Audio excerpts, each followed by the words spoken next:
inovação no escritório de advocacia, mas um setor que sempre se posicionou como conservador, agora tem que inovar?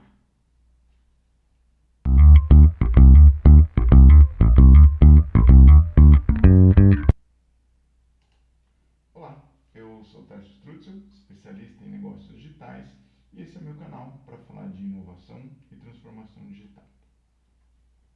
A Advocacia 4.0 trouxe uma enxurrada de novos termos e conceitos para a prática jurídica. Curiosamente, não são termos e conceitos relacionados à doutrina, mas vindos de outras áreas, né? Com termos que vieram da área de gestão, tecnologia, até do marketing. Mas em meio a tantas novidades, tantas coisas novas, como discernir o que realmente importa para o advogado? Nesse vídeo eu vou tratar de um pilar muito importante do Direito 4.0, que é a inovação. De fato, é um termo novo no ambiente jurídico, mas é uma prática que está diretamente relacionada com a digitalização dos escritórios. Então vamos começar falando o que é, vamos, né, encontrar um conceito aqui, o que é a inovação. Não existe uma definição exata para a inovação.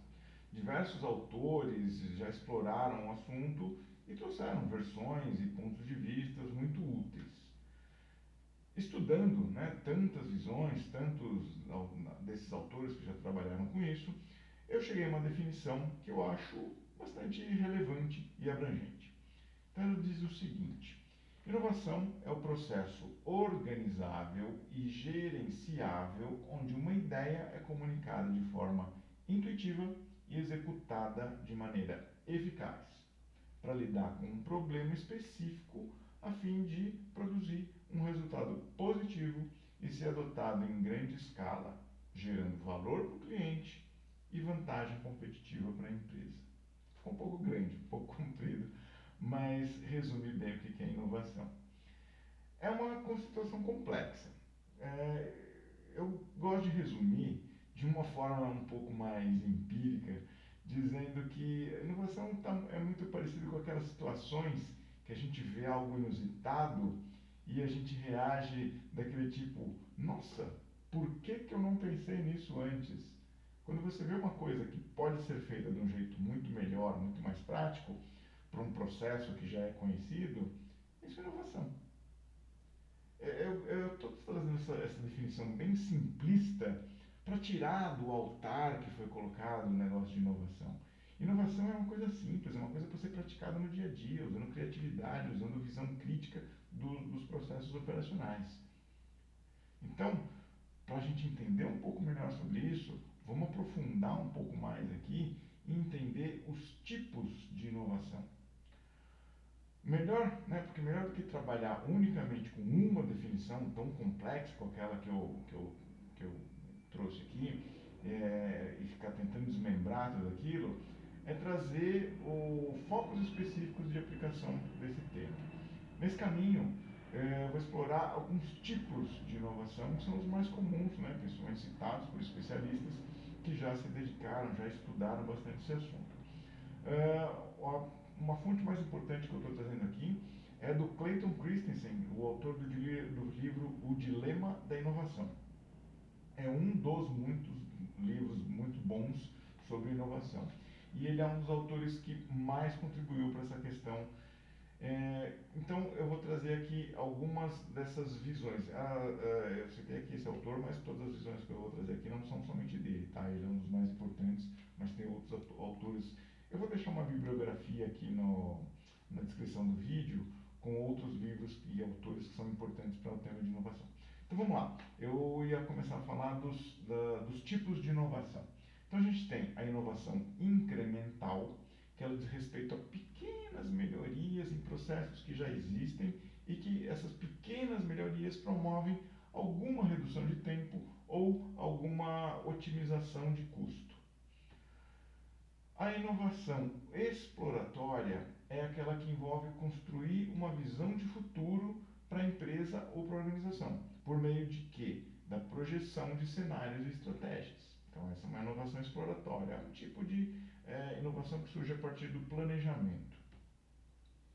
A gente tem a inovação radical, que ela cria uma ideia, um produto totalmente novo no mercado, mas não muda o mercado. Ela traz algo novo para o mercado que já existe, mas mantém o mercado, né, o comportamento do mercado, o comportamento daqueles consumidores não muda em nada, é só um novo produto. Mas a gente tem também a inovação transformacional.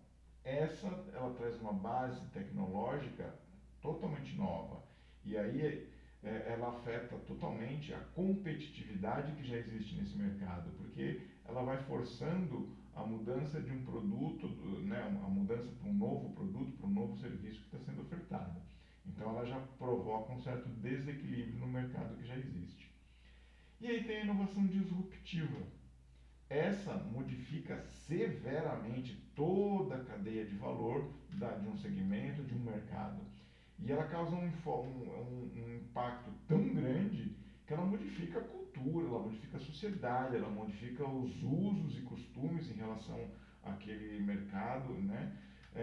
Foi o que a gente viu, por exemplo, né, os dois grandes, maiores exemplos da inovação disruptiva, com a câmera fotográfica digital, que acabou com as câmeras de filme, e a disrupção que a Blockbuster sofreu, né, quando a Netflix começou a ter o aluguel de filmes online por streaming e acabou com as fitas, né, o aluguel de fitas e DVDs.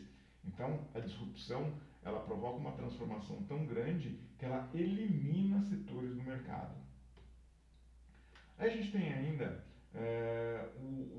aí não é exatamente seguindo uma escala, tá? O que eu estou falando aqui é um outro tipo de inovação que é chamado de inovação aberta. Aqui é um tipo de inovação que ela envolve cocriação entre diversos stakeholders, diversos participantes de um determinado mercado, por exemplo. Eles podem ser concorrentes, podem ser paralelos, podem ser complementares. A questão empresas que se juntam para desenvolver uma certa inovação que vai trazer melhorias para o mercado. Tem exemplos de empresas concorrentes que se unem para trazer esse tipo de inovação aberta. E por último, não é exatamente inovação, eu vou trazer esse ponto aqui só para título de curiosidade, que é a invenção. A invenção está ligada a criar algo que não existe. Estou trazendo esse conceito justamente para diferenciar de inovação, de novo aquilo que eu falei, tirar do pedestal, né?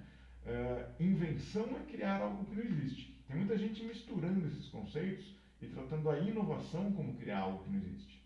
Tá? Então, invenção é criar algo que não existe.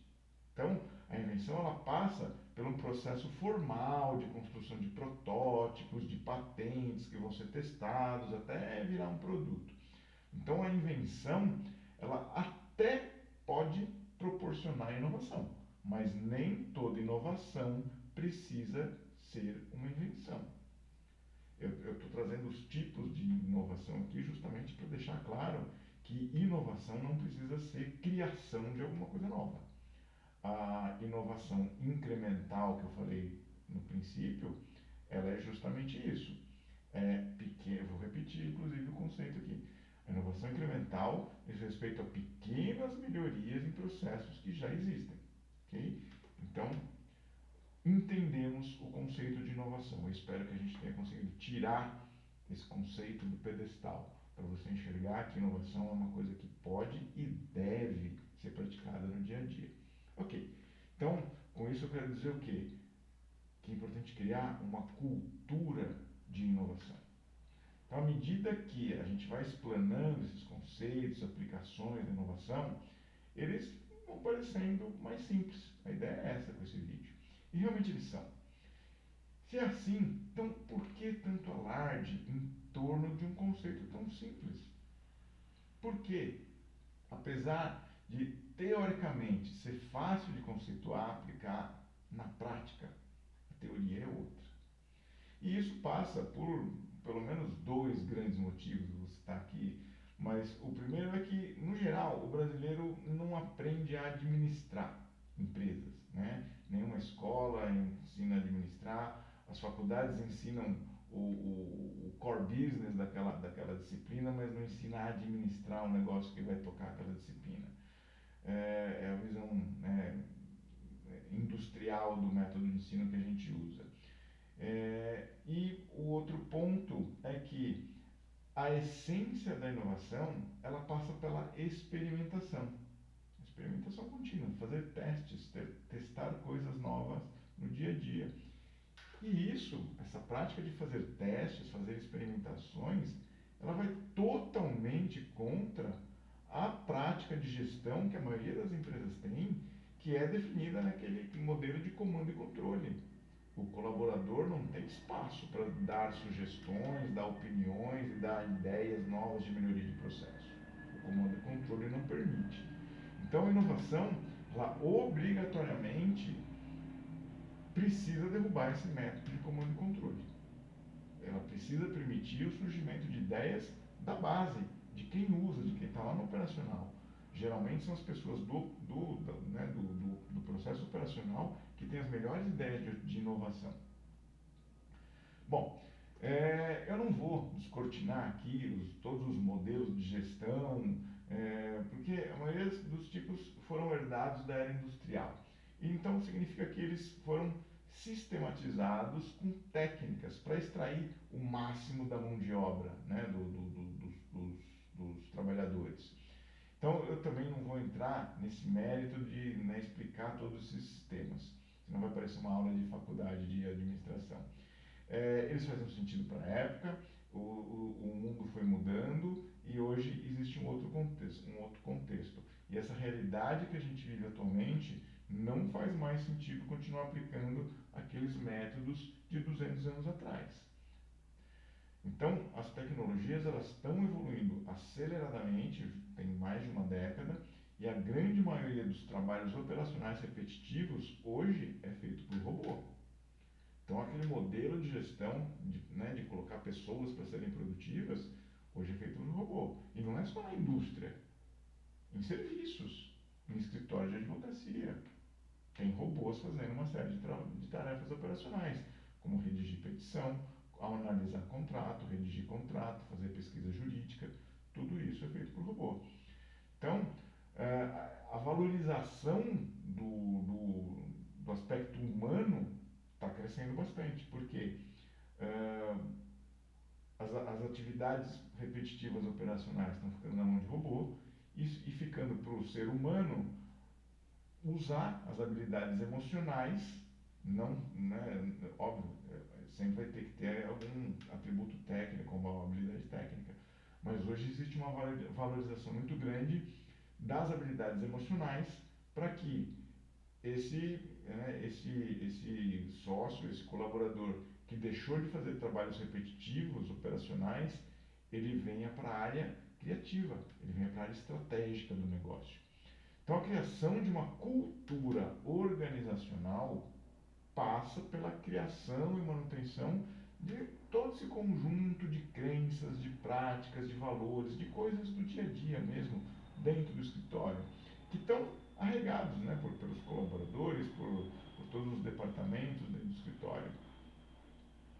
Essa mesma cultura, ela deve também ser assunto daquelas regras tácitas, né, aquelas regras que não estão escritas em nenhum lugar, mas que as pessoas seguem de alguma forma, né, ou boas práticas, ou enfim, isso é uma coisa importante da essência da cultura organizacional. Então, aqui, a diretriz mais importante é construir um ambiente de confiança, né? É transformar essa cultura organizacional para que ela proporcione um ambiente de confiança, onde as pessoas se sintam livres, se sintam à vontade para experimentar, para testar, para assumir riscos. Assumir riscos. Né? Esses testes envolvem assumir riscos. E trazer essas ideias para que elas sejam debatidas e, né, possivelmente melhorar e otimizar processos. Algumas características importantes aqui de uma cultura voltada para a inovação, eu vou citar meia dúzia aqui. Características de uma cultura inovadora. Promover ambientes de testes, estimular novas ideias sobre antigos problemas, compartilhar ideias sobre problemas e soluções, tolerância ao erro, lembra que eu falei de derrubar o comando de controle, tolerância ao erro, ouvir as reclamações dos consumidores, é uma prática que a maioria das empresas não tem, e dar voz aos colaboradores operacionais, aqueles que estão envolvidos nos fluxos operacionais e que sentem na pele, no dia a dia, onde tem dificuldade. Eles são as melhores pessoas para começar o processo de inovação. E aí a gente chega na gestão da inovação. Ora, se a inovação pode ser conceituada, pode ser operacionalizada, então ela também pode ser gerenciada. Então a cultura da inovação, ela precisa, para começar a gestão, é importante que essa cultura de inovação já esteja no DNA do escritório. Por isso eu fiz essa pequena lista aqui de medos de coisas que são importantes numa cultura inovadora. Esse escritório é importante que ele tenha já uma gestão horizontalizada, que os departamentos já sejam mais horizontalizados para permitir esse ambiente de inovação. Mas como criar essa cultura? Como promover esse ambiente? Para isso existem métodos de eficácia comprovada que foram desenvolvidos por autores, por instituições diversas e que realmente fazem com que a implantação de uma gestão da inovação seja eficaz. Se gestão significa a administração de recursos com o objetivo de atingir determinadas metas, a gestão da inovação naturalmente diz respeito a desenvolver e assegurar que essa cultura organizacional seja direcionada ao pensamento inovador. Isso é necessário, porque os colaboradores eles precisam de parâmetros sobre como ter ideias, né? Como que eles podem pensar em insights, em ideias, em novas possibilidades que resolvam problemas operacionais. Os líderes precisam delegar autonomia, precisam delegar responsabilidade para os colaboradores para estimular essa colaboração, para eles se sentirem engajados e com vontade de colaborar. E os sócios carecem de conscientização, né? Muitos sócios de escritórios ainda precisam se desapegar daquela mentalidade de comando e controle. Na prática, a gestão da inovação tem como principal função definir os métodos que vão ser usados nessa gestão da inovação, estruturar processos, mapear os processos antes de estruturar esses processos, estabelecer regras, elencar tecnologias, gerenciar o cotidiano e mensurar dados. A gestão da inovação, o gestor de inovação é um profissional que tem um pensamento analítico, precisa ter um pensamento crítico, uma visão crítica e que consegue reunir tudo isso para aferir resultados que muitas vezes não são tangíveis. Além disso, ele precisa ter a habilidade interpessoal, né? Porque esse gestor ele vai ter que lidar com as pessoas e lidar com essa forma aberta de trabalhar, de permitir diálogo, de permitir trazer ideias, de permitir apontar problemas. Isso tudo baseado em boas práticas, do método que eu citei. Então, a gestão da inovação é uma área administrativa que utiliza métodos e recursos para aplicar a inovação. Onde? Como?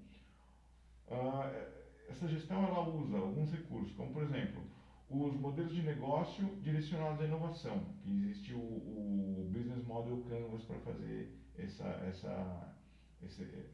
a ferramenta para desenvolver novos modelos de negócio inovadores.